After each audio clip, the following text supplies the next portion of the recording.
I can see currently there's like big demand for qualified workers, like both qualified and unqualified.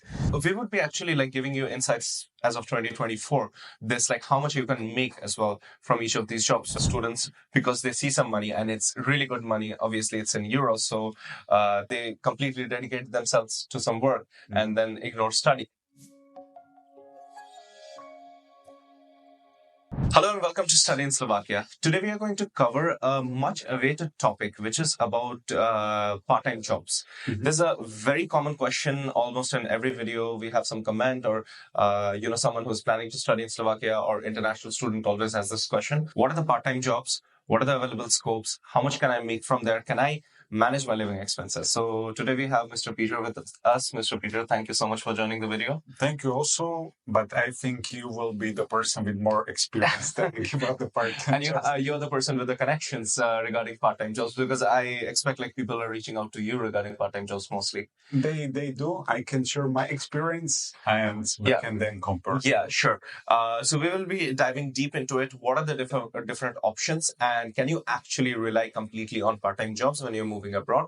So this is going to be obviously focused on Slovakia, but there's also a general story in Europe in general for international students. So can you make it in Europe? Can you for example, sustain a life in Europe just based on the part-time jobs along with your university studies? So without further ado, let's get in the video. So Mr. Peter, starting first things first, what are the available jobs? I would like to classify some of those which I personally know, and I see many of my friends working there. Even when we were students, we were doing the same. So there is obviously some jobs which are commonly available and easily accessible for anyone. Something like deliveries, which is done by Foodora, Food Panda, Bolt, Volt, then Bistro, and so on. Yeah, and also taxis regarding it. So it can be like taxi driver or like delivery operator with a bicycle. This is generally very easy to break in, and that's one of my insight that I find. It's obviously like there are two options how you can join it. One is you become a sole proprietor, in which case you can maybe give us some insight. I guess we don't have to change visa in that case, right? As a student, you can also run business. Okay. So either sole proprietorship or SLO. Yeah, so we can actually be students and we can still, for example, run as a proprietor, and we can do as proprietary. It takes about 7 days or maximum like 2 weeks to like set up this, and you're good to go. The other option is there are some third-party providers, third-party agencies that are there online available when you submit the form in any of these applications. That will cut a certain percentage of commission that might lie something around like 15 to 20%, around 17% many a times. That is going to cut this commission and then going to pay you the rest. In that case, you don't have to do a manual registration and everything for your business. The difference, what happens is generally when you start your business, you might have to do get your accountant, have your tax filing, obviously pay for your insurance, and everything comes with it. But when you're doing it under like some agency, you generally don't have to do these parts because the accountant, lawyer, and everything is done by the agency itself. So it's generally a combination of both. The other is obviously there are restaurants. Now, as an Indian, I can say there are many Indian restaurants. Also, like if you're coming somewhere from Asia, there might be many relevant, and you might have a community there. So do reach out to your local restaurant or something. This might be a very good place for you to build a community. And from there, you might find actually like the majority chances are you might find some part-time jobs from there. Like that is a general trend. Any country that students are going, restaurants are like whether like it is servers, whether it is for example kitchen helpers. It's generally like easy job to have at first. Obviously the pay varies from like the delivery to this thing. Well, for the delivery, one thing what is very important is you need to have a bike or bicycle. For that it costs you like max, let's say 50 to 100 euros to buy a second-hand bike. We will provide the link in the description for a website called Bazos, which sells these sort of second-hand bikes and everything that might be relevant for you. And you can quickly purchase from there. Once you're good to go with this, then there is another option. If you have a little more money, is taxis or, for example, commercial vehicles. But for in that case, you actually need a driving license from your native country. You need to recognize it here, change it to the European license. It is a little bit of paperwork, firstly. Secondly, you might need to purchase a car as well. You can rent it as well, but generally purchasing car is not very expensive if you buy a second-hand car here. So this is one other way that you can do. Now, Mr. Peter will give us some insight about doing some jobs that is relevant to your industry. This is something you can do for survival. It means like you will obviously have the money for your food, your accommodation, your, let's say, extra partying and everything. This is generally enough for it. And obviously, this is something that you can have throughout the year.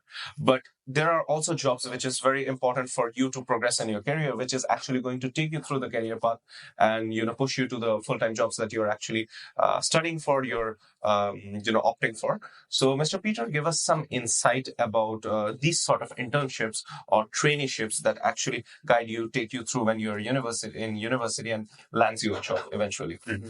So first of all, I would definitely suggest students who are in the final year of studies.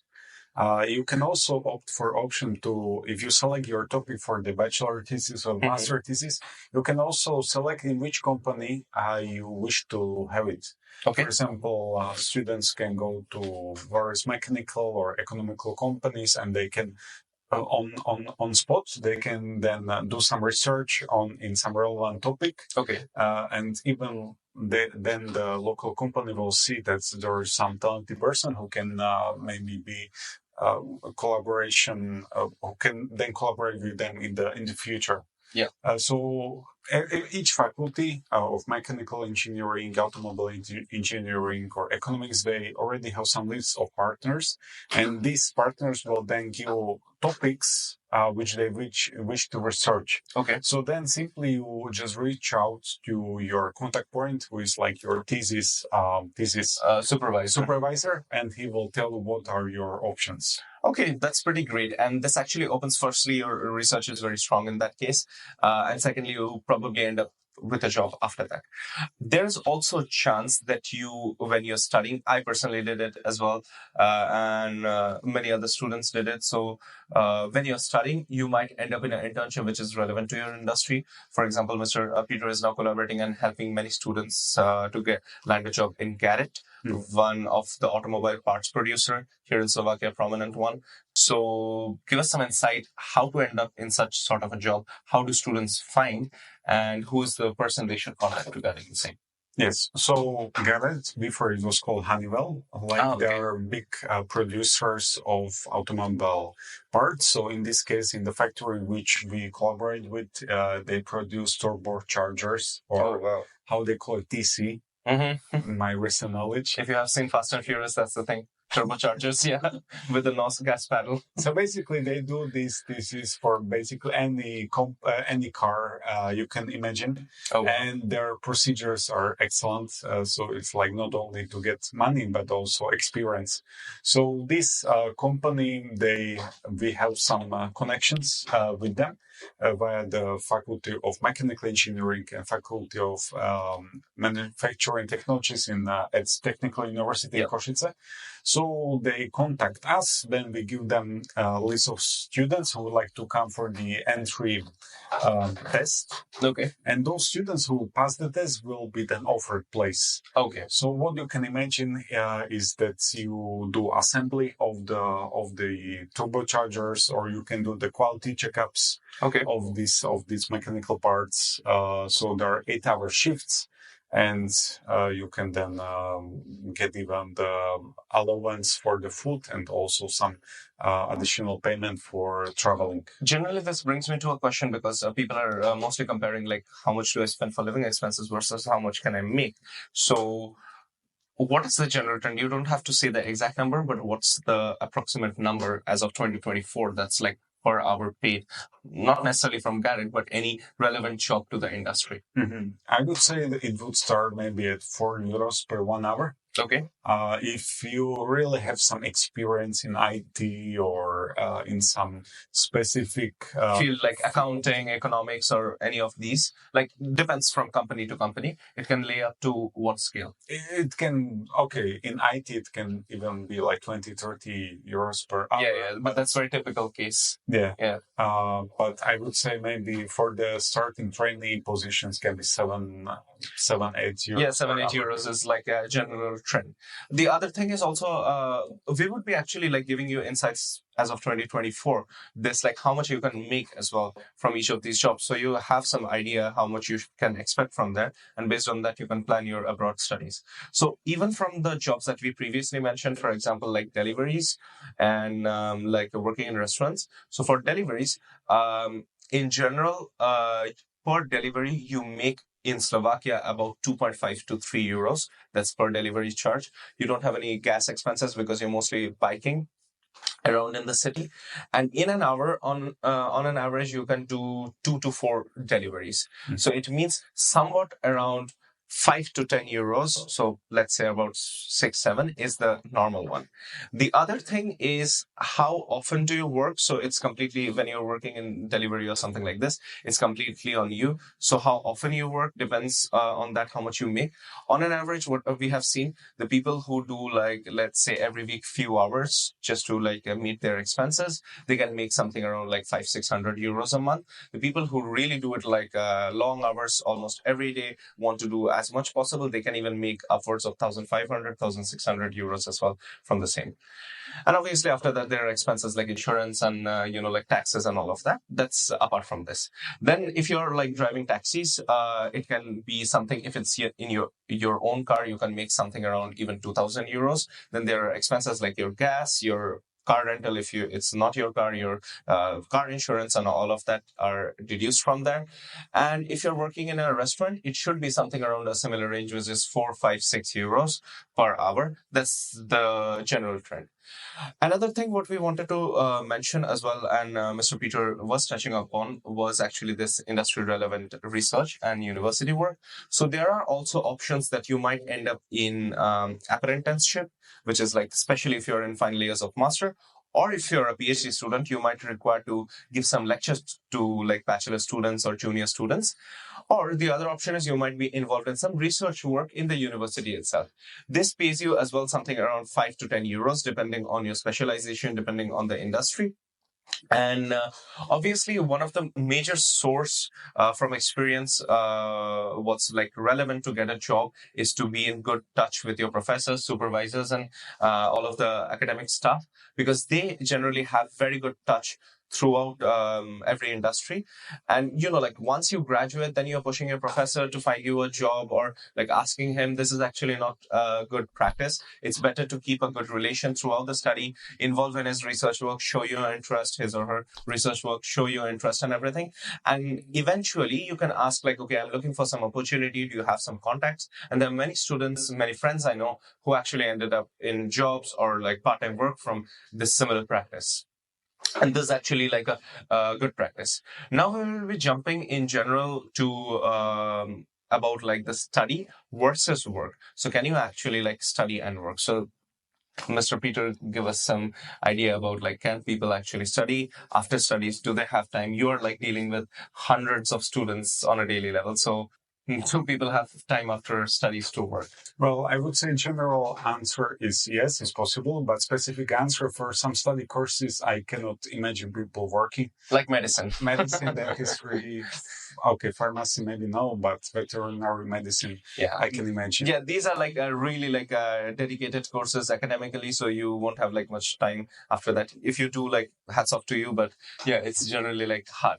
But with other courses which are like engineering, economics, and like marketing, business, and all of this, it should be relevant. Yeah, definitely, because these technical or economical fields, they are based on more self-independence. Okay. So it means like you maybe have 8 to 10 classes a week, which can maybe opt for 10 to 15 hours, but of the net classes. But on the other hand, you're expected to study on your own also. That's very important. So not only like definitely will cope with that, but like you also need to take your studies into consideration, that you need to pass exam, because if you are expelled, then there are some consequences which you don't wish to face. Oh yeah, because keep in mind one thing, that you're actually coming here in as an international student to study, so that needs to be your primary goal no matter what. Many times what happens is, like, students, because they see some money and it's really good money, obviously it's in euros, so they completely dedicate themselves to some work and then ignore studies and then want to move to work. But the thing is, if you don't complete the education, you wouldn't have like industry relevant and well-paying job. For the instantaneous moment, it might look very good money, but for the long run, it's not. So it's better you finish your studies. In the meantime, get experience and then move to like some full-time good jobs. Yeah. That should be a good practice in general. And what we see, or when I was a student as well, the general trend is you work somewhat from like Monday to you study from Monday to Thursday. Fridays you have generally like some optional subjects or physical education or something like this. So you can say Friday, Saturday, Sunday you're mostly free, and definitely evenings you are free in the general universities and general courses. So you should be available in the evening to work. You should be available during the weekend to work. Depends on where you find your your opportunity. We had a few friends. Also, we will link a video to Viraj, one of our close friends. He was studying from Monday to Thursday in Košice and was traveling 5 hours by train to Bratislava to work during the weekend. Yeah. And that is, many people do that because maybe they have more relevant opportunities there. But yeah, you can work in Bratislava or you can work in Košice, wherever you find more relevant opportunities. Nowadays, what's also prominent and coming up is like home office. So if you have like some experience before coming to Slovakia, you might also find some home office relevant opportunities as well. And how do you see like the scope of work after like they finish some university? Do you see like people have more chances of getting or landing in a job after if they have some internships? Yeah, definitely. I can see currently there's like big demand for qualified workers, like both qualified and unqualified, especially in technical fields. So definitely in IT, that's very easy to get. Then in mechanical, there are like multiple companies that give even to English speakers jobs. I can maybe name Segula, in Trnava, Mulbauer in Bratislava, and Nitra. Then this Garrett, they also told me that they will start hiring English-speaking graduates. So then there are some Indians who work in Peugeot, Volkswagen. So then also Land Rover Jaguar. Exactly, that was my idea, because it's an Indian company, no, under Tata. It's under Tata. So basically, the workers who it's intra company. Intra company shift. So I think 250 workers are now in it's in Nitra also, no? Yes, it's in Nitra. So then there is obviously like automobile in general is a very large field, and IT is very growing field in Slovakia. So these two industries, you should find relevant job opportunities like or related to these two industries. There is Continental Tire Company, for example, and several. We have some videos. We will link it also to Segula with the HR there, with the country manager there, to they explain like how the recruitment process goes, what are the requirements, and all of these details regarding it. And yeah, also we have some personal contact of theirs over there, so you can actually personally reach out to their personal email and write them, send them your CV. So do check out that video as well. And in general, if you are like at university, as someone who studied at university, I can suggest you is when you're at the final year of university, when you're actually in the initial years, try to get at least one internship or one relevant. Doesn't matter about the payment. More focus on the experience that you can get from there, the experience certificate. That's very relevant and important. And when you're in the final year of university, do look for internships and traineeships and graduate programs. There are several companies in Slovakia and all over in Europe that offer graduate programs. This is generally from 6 months before you graduate to 6 months after you graduate. That's like the eligibility criteria. Procter & Gamble, Swiss Re, Dell, all of these companies, even Amazon, are offering these graduate programs. And this is generally for 1 to 2 years duration.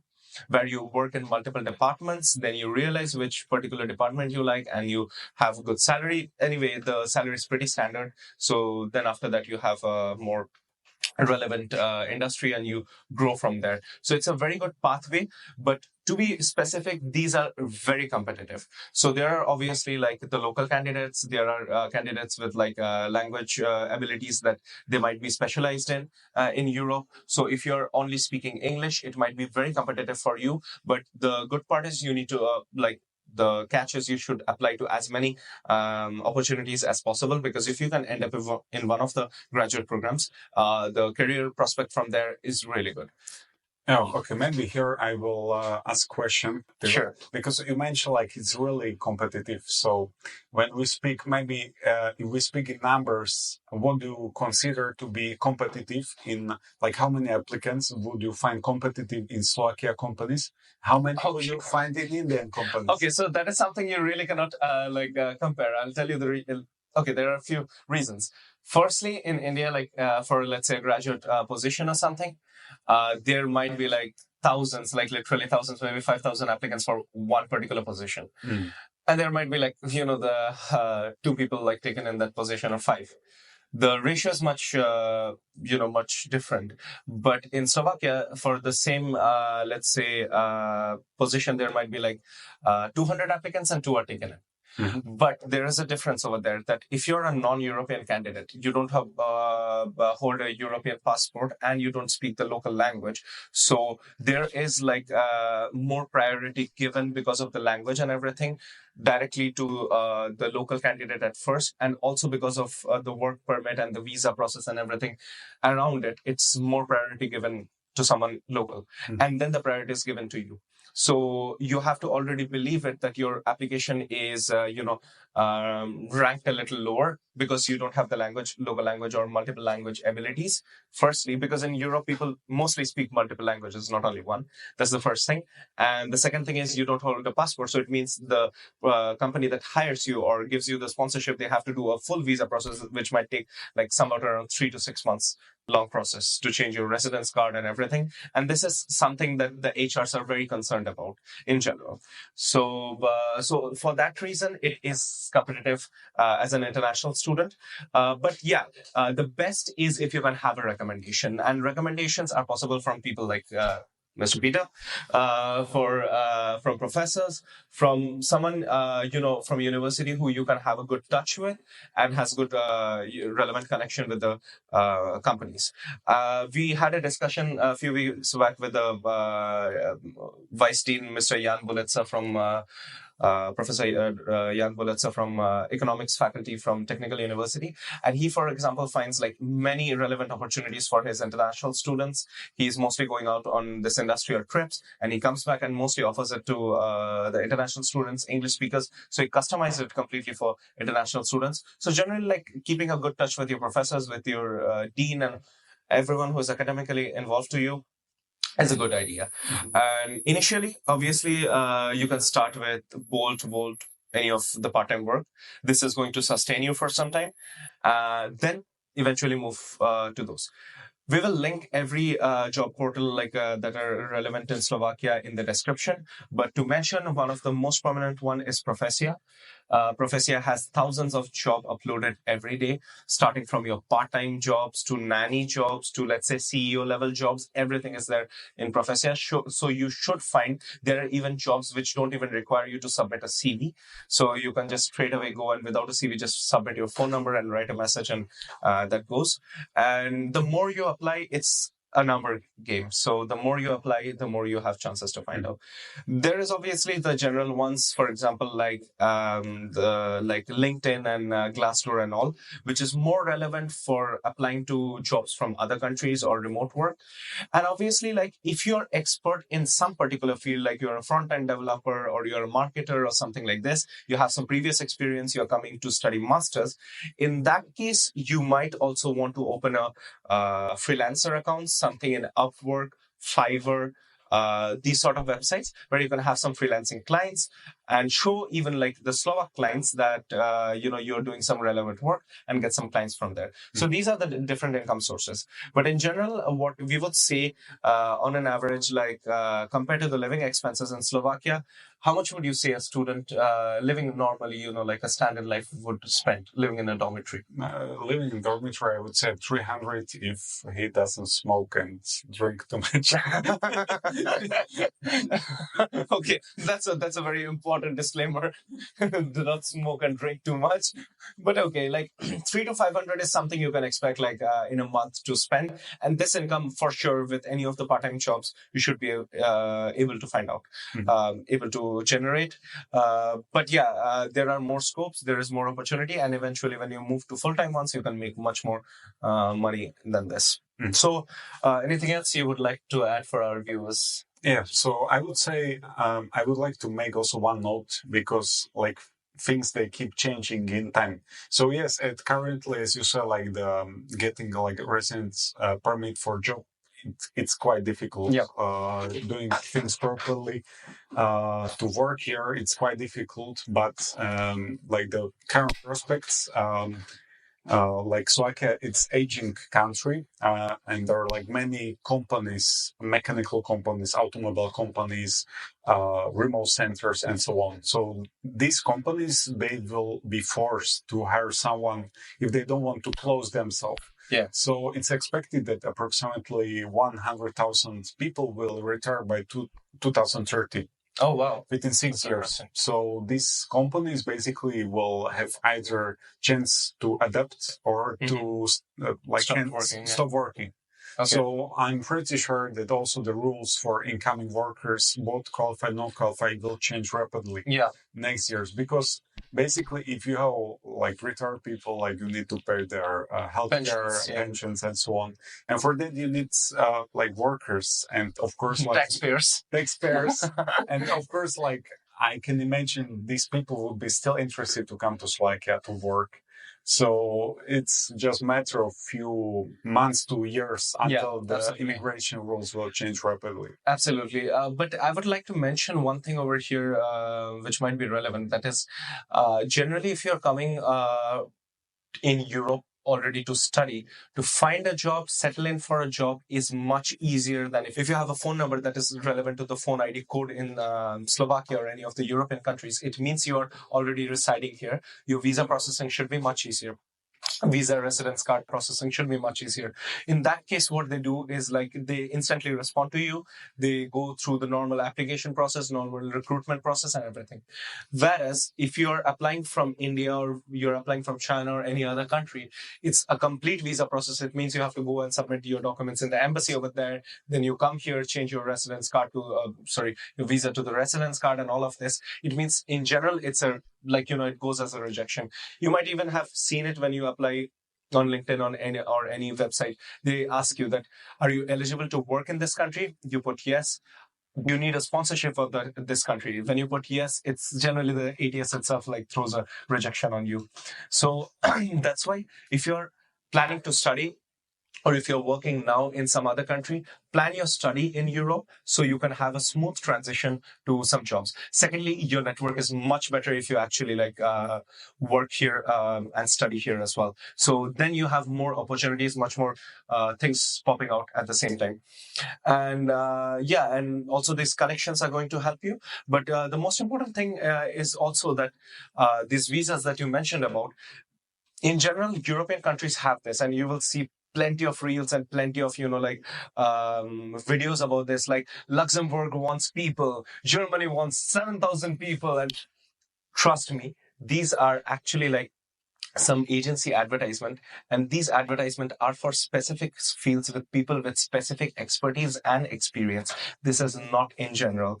So the general thing is, it means if you work in any general field, not in these specific fields can consist of, for example, pharmacy, can consist, might be, of cybersecurity, can consist and it has also experience level requirement. It means you are working as a cybersecurity developer for minimum 5 years. You are working as a, let's say, automobile production engineer for minimum 3 years. It might have something like this. And those people are required, let's say, in 2,000, 4,000 or 6,000. It doesn't mean that Luxembourg or Slovakia or Germany all of a sudden requires 50,000 people with plenty of job. It's not. It is only relevant to these particular fields, and these are generally there portrayed or mentioned in the ministry's websites or the labor ministry's website. The highly skilled migrant or this highly demanded fields, but the rest are still competitive. It means if you're working in sales, marketing, accounting, economics, finance, any of these sort of general fields, or even some of the engineering fields as well. And this is still you have to go through this process until and unless in that particular field there is high demand of labor. Yeah, it means that these jobs are available, but at the same time it is very competitive. But the easiest way is if you already move in Europe. In general, people who are hired from abroad are two cases. One, that already are here because of studies or something like family or something like this, or the other case is they have really so much experience or expertise, 10 years plus or 5 years plus with specific field, let's say blockchain or something like this.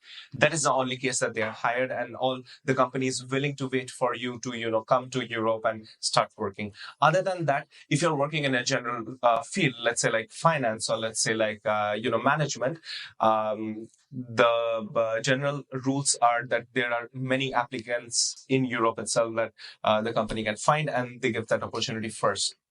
So it's better that you come here for studies, build your network, and get personal recommendations, because recommendations are the best to get a particular job and the easiest one as well. So yeah, and for these recommendations, you have to build good connections. It's not you go straight away ask someone from your university or from your professor that, can you give me a recommendation? No one gives that. So it's better you build some interest, show some relevance to their work, show some interest, involve in it, and then ask for a recommendation. That's the easiest one.